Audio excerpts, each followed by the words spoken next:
So Bridget, I'm going to toss it to you to share your AI aha.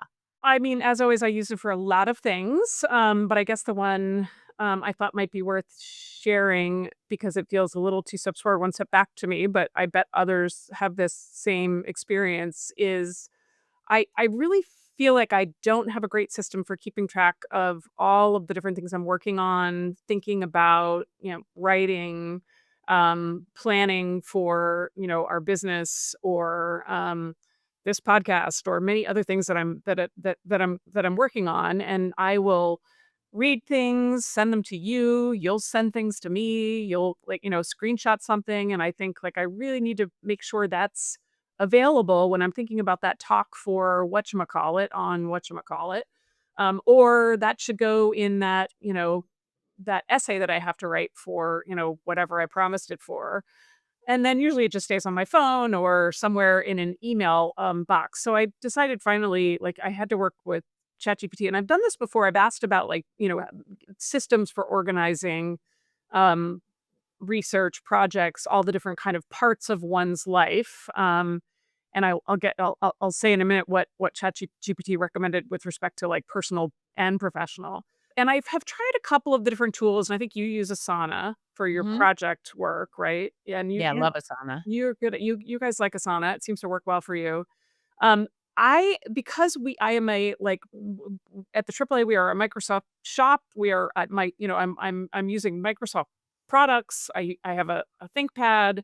I really felt like it was important to like find a solution, a system that was going to integrate with the rest of my systems. Like it doesn't make sense to like find some other solution that then doesn't like talk to where all the rest of my information is.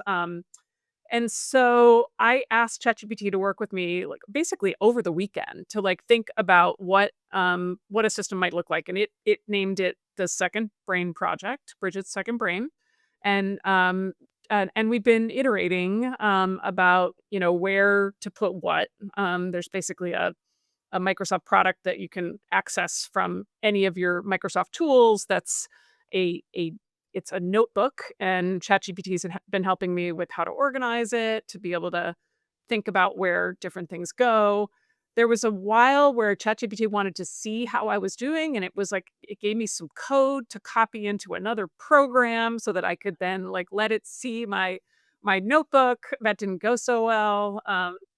So we had a little bit 2 steps back, and I would say, like, I now I keep it open now all the time. I'm trying to, like, be good about using it. I feel like it's one of these things like any other habit that you have to you literally just have to do it every day for some number of days, like, I mean, what's his face? James Clear says 30 days. I think for me it's more like 90 days, but I'm on, like, day 4, so we'll see. But it's been actually pretty interesting when I instead of, me just getting frustrated and giving up, when I got frustrated, I go back to this one conversation, I keep track of my different conversations. Oh, by the way, I now have different ChatGPT tabs open so that I can be having lots of conversations at one time. I don't know if you're doing that as well, but that's making me uh, that's helping a lot. And I'll say like, "Look, this is really frustrating. I don't like this is what how you recommended I set this up, and now I don't know where this goes." And it's been very, very kind and helpful, and we're getting somewhere, I think.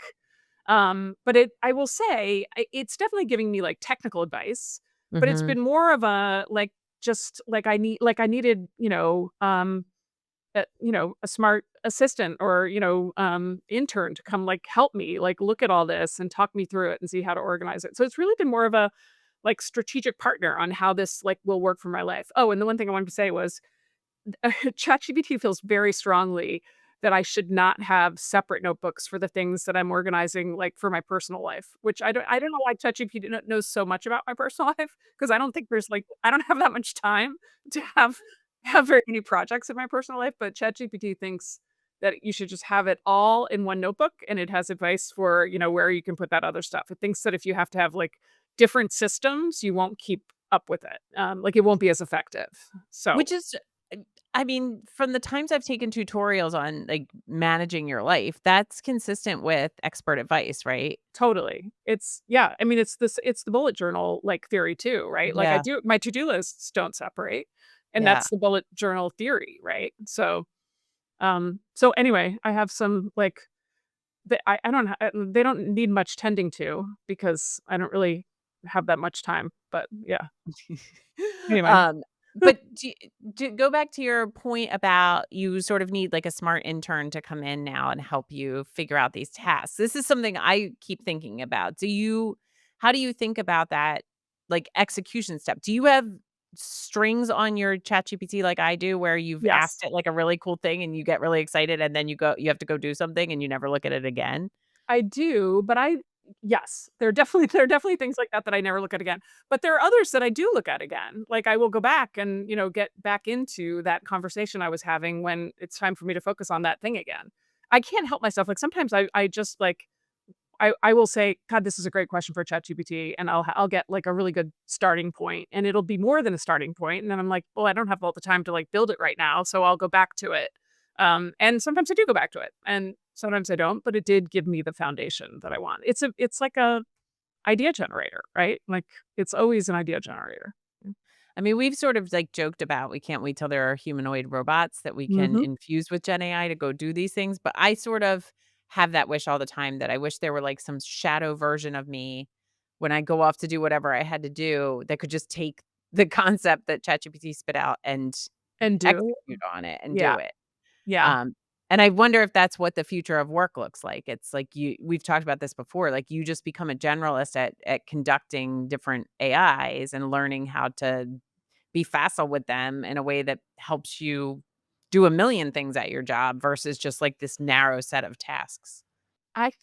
I I mean, it does seem like we're kind of heading there. Like, I don't you don't use any Microsoft products, right? Do you? No. I mean, the other thing I've started doing is, like, playing with Copilot more. Like, as you know, I use mostly ChatGPT, I use Claude, I use Gemini.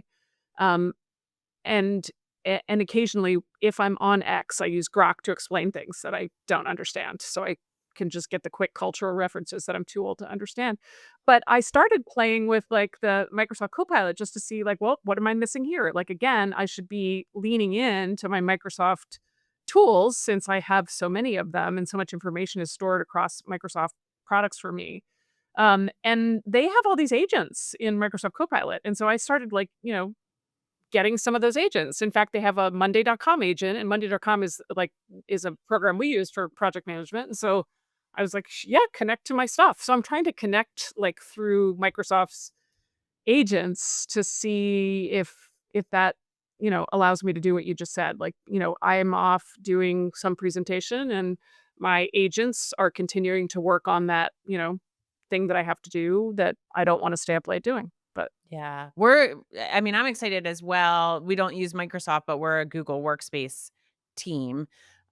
So I feel like the Gemini, it's funny how you're sort of gravitating toward the company that's releasing things that will be in your domain. yeah, So the Google announcements from last week, I'm excited to see like if they help us figure out ways to execute on those ideas. But then I do use ChatGPT, I would say 85% of the time.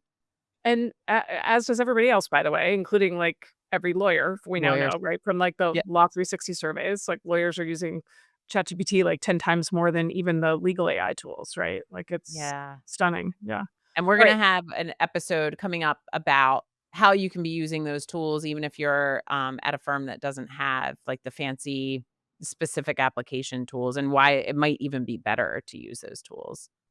yeah, and we can even talk well, why are we talking about a future I was gonna say, I have another idea for that future episode. Well, I'll get back to that Where's later. our agent? Put it in your second Seriously, brain. where's my second brain when I need her? I That want you to get, like, a little hologram of a second brain next to you, and you just tell it, and it floats away. oh my god. Alright, what was your aha moment this past week? So I'm like you, I use it all day, every day. Sometimes now I have a hard time remembering for our aha moments. And but one thing that you said that I now do is these multiple projects at one time. Yeah. And I feel sort of like Bond villainish in some ways, but also like some sort of hero in an action movie at the same time because I'll open like my kids are coming home from school. I know I'm going to be gone because I have to make dinner, etc. So I have 3 or 4 either like reasoning questions or deep research Oh, assignments. So yeah. I'll open them all up And it feels so cool to walk away and come back later, and I've got, like, a dossier on each thing that I've asked it for. I've got plans for things. Yep. So that is sort of a new development. I had not done a lot of that before. Or I was, like, in the car this morning, and I think it was getting ready for this podcast because I wanted to understand another podcast we're gonna talk about, and I had voice mode up in the car, and I was sort of, like, interacting with voice mode to get that working while I was going to do the other thing so that Yeah. when I came back to the car, it would, like, tell me what the results were.